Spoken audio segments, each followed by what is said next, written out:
Why on earth did you marry into this family if that's the way you felt? If I didn't marry a family, I married a man. I married you because I loved you.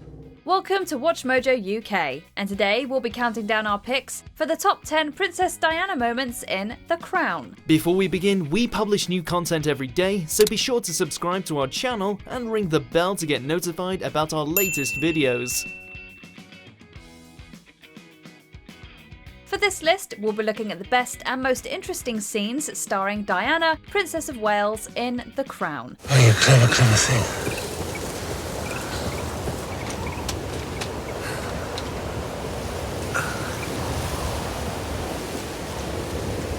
Let us know in the comments whether you think The Crown is cruel or kind to the people's princess. Number 10. Singing in the car. We see her sing while driving a few times. Early on, she sings happily, having just accepted the now King Charles III's wedding proposal. Where does she live? In Earl's Court. But later on, after the Wales' marriage had begun to fully break down, she's seen still trying to tap into her sense of fun with her two sons. Princes William and Harry sing along in the back seat of the car with her to Crazy Little Thing Called Love, though Prince William himself has said that his mother's favourite song to sing was Simply the Best.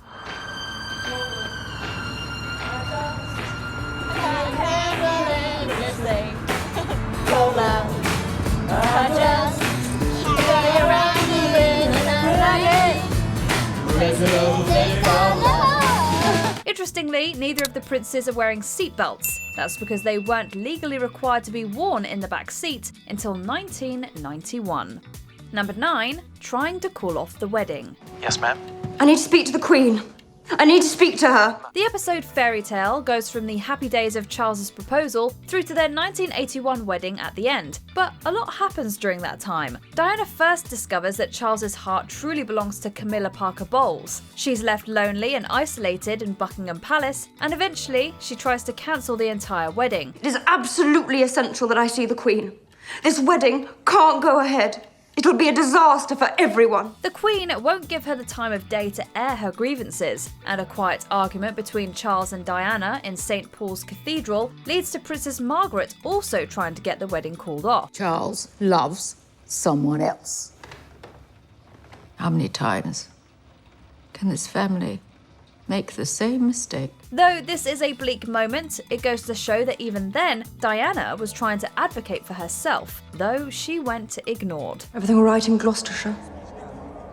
Why do you ask? Well, there must have been something very important for you to go straight there from the airport.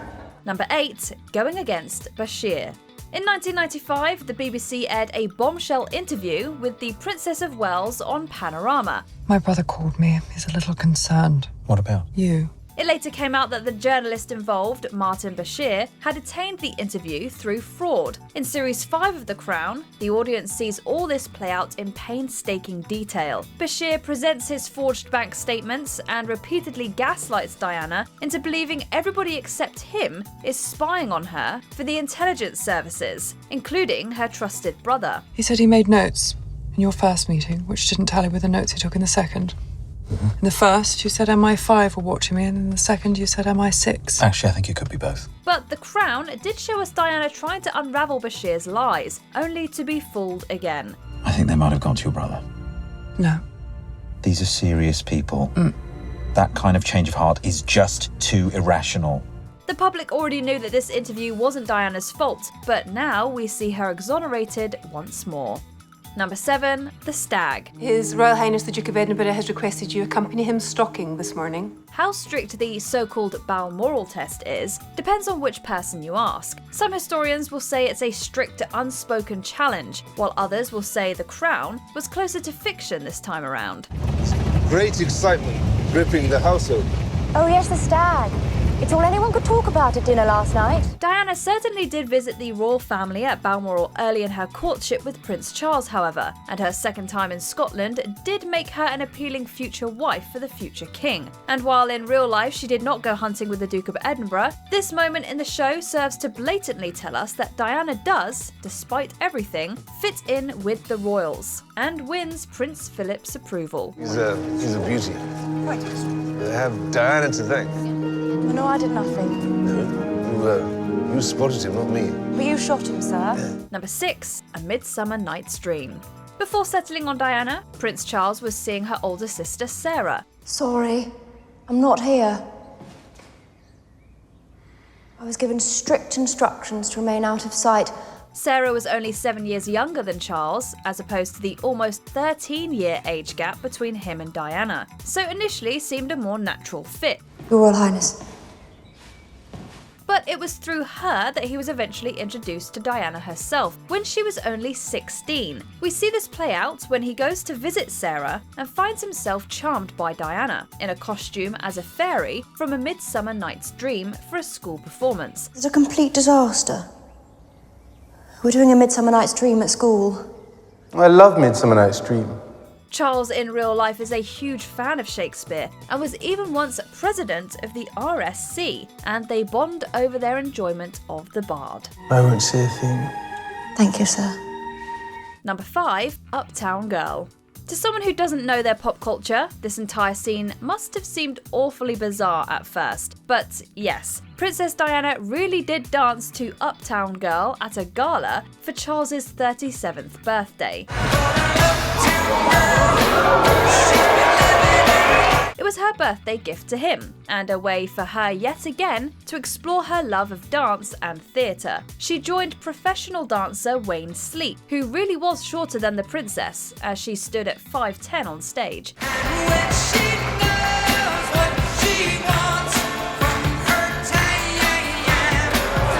The press and everyone in attendance loved this, except, it seemed, for the Prince of Wales himself.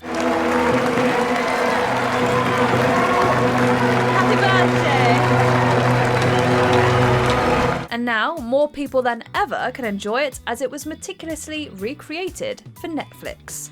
Number 4. A Candid Conversation. There's so much could have done differently. Second time round.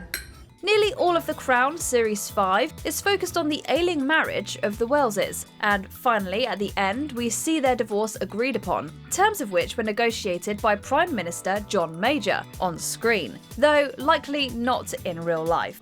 Because you were so withdrawn. You were so shy. I thought company might help. Yes, but it was always company for you. But after the dust has mostly settled, Charles arrives at Kensington Palace to visit his ex-wife. In the show, they share a frank and open conversation about their marriage, how it happened, its ups and downs, and both acknowledge that it was doomed from the beginning. I'm sorry too. For all of it. There's so much pressure on us both. It was a relief to see them finally have a conversation, though it was still clear that their marriage never stood a chance. Number 3. Defending Prince William. Shortly after the birth of Prince William, the Prince and Princess of Wales headed off on an arduous, long tour of Australia and New Zealand. I heard she was insisting on taking the baby with them on the tour. What for?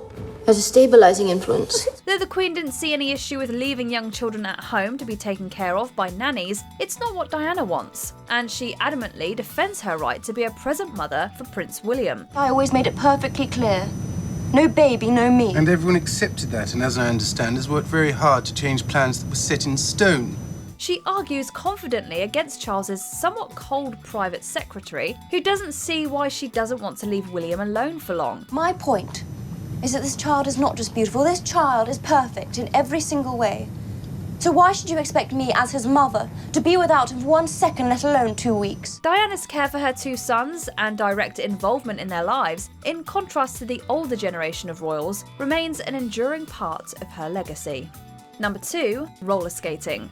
This scene was shown throughout the promotional materials for The Crown's 4th season, emblematic of how young, different, and modern Diana Spencer was when she entered the royal family.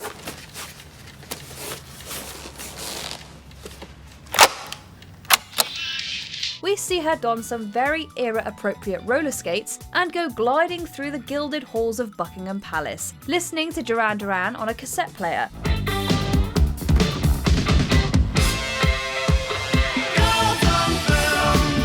This is another scene where people are divided on what the truth is. People behind the crown have said it's definitely true. Emma Corrin said they like to believe it's true, while others say it's much too far-fetched and there's little evidence.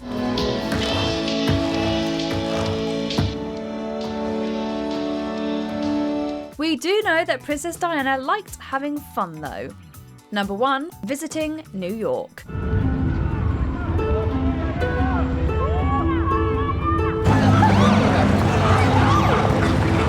Above all else, the Princess of Wales is best remembered for her contribution to charity work. This wasn't her priority when she started out, but she did eventually come to charity as a real way to use her privilege to do some good in the world. We see her find her feet with charity work at the end of Series 4, as she embarks on a solo trip to New York. A modest hospital on the wrong side of Harlem. Very few American politicians have ever even thought to visit. But today, this is the final stop on Princess Diana's whirlwind tour of New York.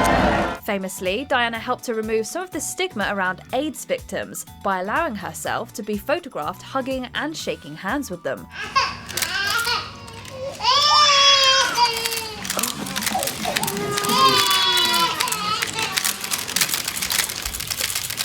This we see beautifully recreated in The Crown, and very true to life. Diana reshaped the royal family through her many patronages. Do you agree with our picks? Check out this other recent clip from WatchMojoUK and be sure to subscribe and ring the bell to be notified about our latest videos.